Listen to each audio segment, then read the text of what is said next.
Ya, saham-saham pilihan untuk pagi hari ini tentu saja pemirsa yang direkomendasikan oleh analis. Sebelum kita berbincang, saya akan hadirkan terlebih dahulu. Di antaranya adalah Saratoga dengan kode saham SRTG dengan support di 2.600 dan resistance di Rp3.000 dengan rekomendasi trading buy. Dari SRTG kita menuju ke PTBA dengan support di 3.700 dan resistance di 3.950 dengan rekomendasi trading buy. Kemudian ada MDKA dengan support di 4.230, resistance di 4.400, rekomendasi trading buy, dan Unilever di 4.500 untuk support dan resistance di 5.000 dengan rekomendasi trading buy.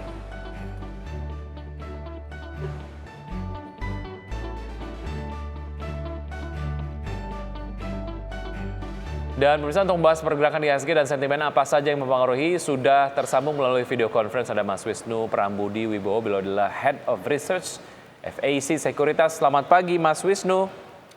Ya, selamat pagi Mas. Ya, apa kabar Mas? Kabar Baik, Mas Wisnu, suara saya bisa terdengar dengan jelas ya? terdengar baik. Baik, Mas Wisnu. Oke. Nanti kita kemudian akan perbaiki terlebih dahulu audionya, dan sambil kemudian menunggu saya ingin menanyakan mengenai pergerakan dari bursa Eropa dan juga bursa Amerika Serikat yang ditutup lemah begitu ya. Apa yang Anda analisa dan apa yang sebetulnya coba diantisipasi oleh investor global? Iya, pada perdagangan tadi malam kalau kita cermatin memang bursa Amerika dan Eropa itu kompak mengalami koreksi yang signifikan ya kalau kita lihat. Sebenarnya kami melihat itu merupakan hal yang sudah kami antisipasi sebelumnya ya, di mana Eropa Central Bank dan Bank of England itu kompak menaikkan suku bunga mereka di 50 basis point. Kalau ECB saat ini suku bunganya menjadi 2,5%. Kemudian kalau BUI Bank Central of England itu saat ini suku bunga mereka di 3,5. Sebelumnya The Fed sudah menaikkan suku bunga 50 basis point menjadi 4,5. Nah, kita melihat memang suku bunga yang ketat ini memberikan efek negatif ya, terutama di equity market. Karena kalau kita lihat di sepanjang Desember pasar modal kita itu terjadi foreign flow, net foreign flow ya, yang kalau kita lihat nilainya sudah di atas 10 triliun, dan ini angka yang sangat besar menurut kami, sehingga IHSG itu di bulan Desember sudah koreksi 4,6%. Dan ini menjadi kekhawatiran sendiri ya. Biasanya kan ada window dressing, dan kita agak pesimis nih di 2 pekan terakhir untuk apakah window dressing akan terjadi di market kita. Oke, artinya memang ada implikasi yang signifikan dari sentimen suku bunga acuan di beberapa bank sentral di beberapa zona, apakah itu dari Amerika Serikat, kemudian juga dari Eropa dan juga dari Inggris begitu ya. Dan kalau kita lihat satu harapan lain terkait dengan penguatan dari IHSG, tadi Anda kemudian sampaikan Anda merasa sedikit pesimis terkait dengan window dressing yang akan terjadi di akhir tahun ini. Tapi bagaimana dengan Santa Claus Rally? Apakah mungkin most likely akan terjadi, dan kalaupun memang terjadi apa indikatornya? Ataupun mungkin Anda merasa ya untuk Santa Claus Rally juga nggak bakal terjadi di tahun ini?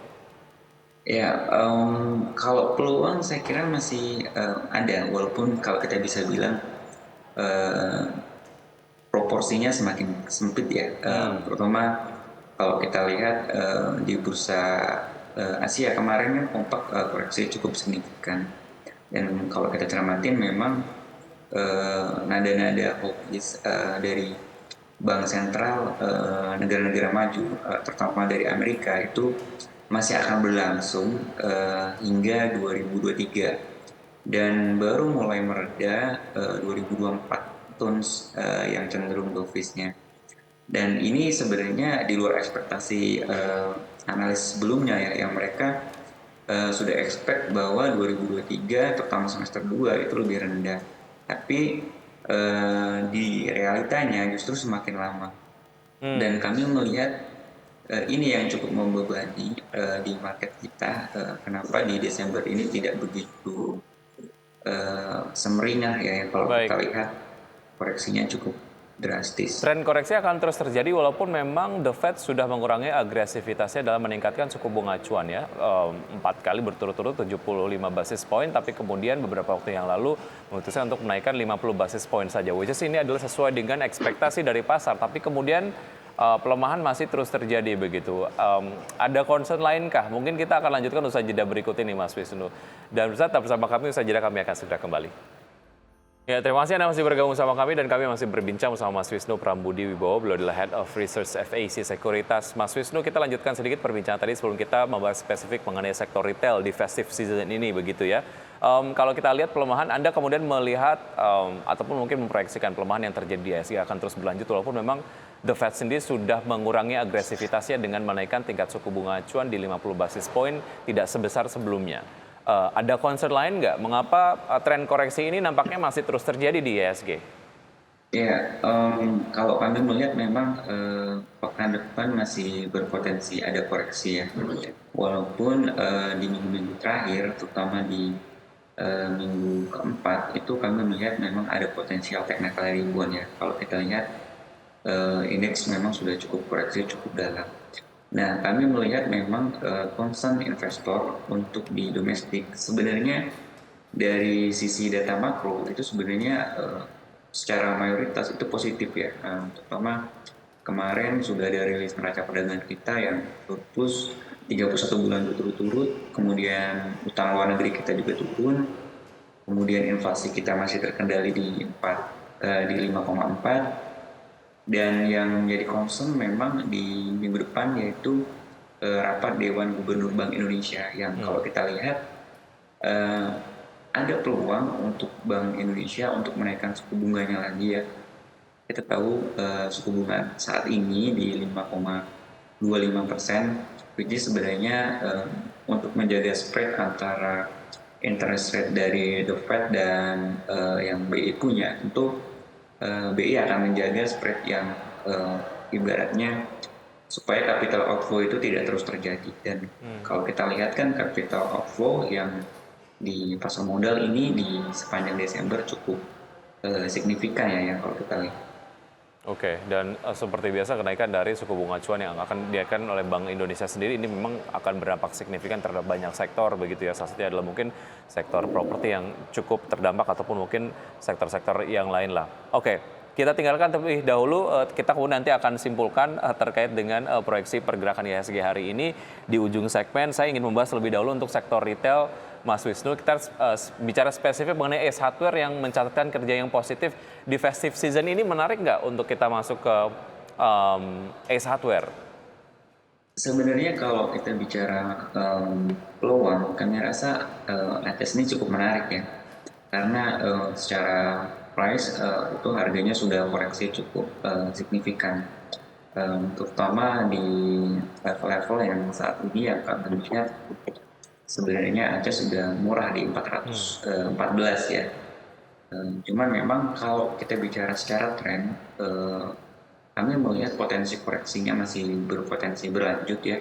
Terutama terlihat dari MACD-nya itu masih dead cross ya, masih akan cenderung koreksi. Dan ini kami lebih sarankan sebenarnya masih wait and see dulu untuk saat ini. Maaf untuk rekomendasinya? Wait and see? Iya, wait and see. Oke, kalau kita lihat dari pergerakan saham dari Ace Hardware sendiri secara tren begitu 6 bulanan, 3 bulanan, 1 bulanan, 1 mingguan ini terus mengalami pelemahan begitu ya, dan nampaknya akan terus terjadi pelemahan menurut Anda. Ini pelemahannya hanya dimanfaatkan secara teknikal saja atau sebetulnya ada alasan fundamental lain? Karena kalau kita lihat dari data fundamental secara revenue begitu, di paket berita tadi sudah sampaikan memang ada satu data yang positif.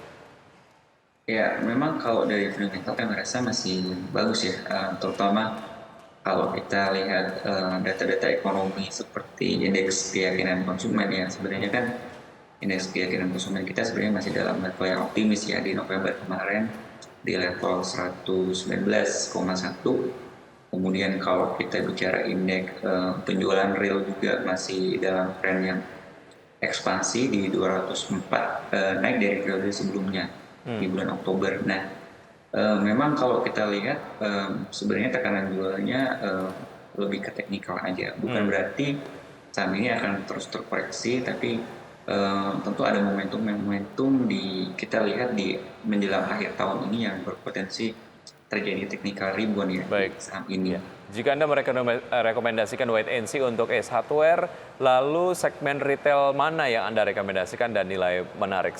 Kita ke MAPI dulu deh. Setelah itu mungkin kita bahas Matahari dan juga Ramayana begitu ya. Untuk MAPI menarik nggak?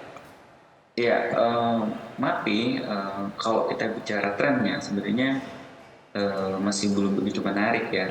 Terlihat dari MACD justru trennya dalam posisi downtrend, dan ini kita lihat justru emiten-emiten retail secara overall itu trennya kami melihat belum begitu menarik. Justru pada consumer non cyclical tapi yang food processingnya, yang kalau kita lihat seperti ICBP justru malah menarik, Mas. Oke, baik. MAPI tidak direkomendasikan, secara harga juga mungkin masih kemahalan, tapi masih terjadi koreksi begitu ya. Lalu tidak ada sama sekali sektor retail yang Anda rekomendasikan, atau ada? Kalau untuk secara teknikal, hanya teknikal aja ya, karena fundamentalnya masih rugi. Itu ada MPPA sebenarnya, yang kalau kita lihat short term-nya berpotensi untuk mengalami uptrend ya, kenaikan jangka pendek. MPPA kami melihat di 153, ini sebenarnya kita bisa lakukan trading buy ya, tentu dengan cut loss kalau misalkan harga ya sahamnya turun di bawah 140 dengan target price di 200. Oke, di 200, setelah 200 itu habis itu dilepas lagi begitu ya untuk MPP, karena Iya. mungkin Anda masih melihat potensi pelemahannya. Oke.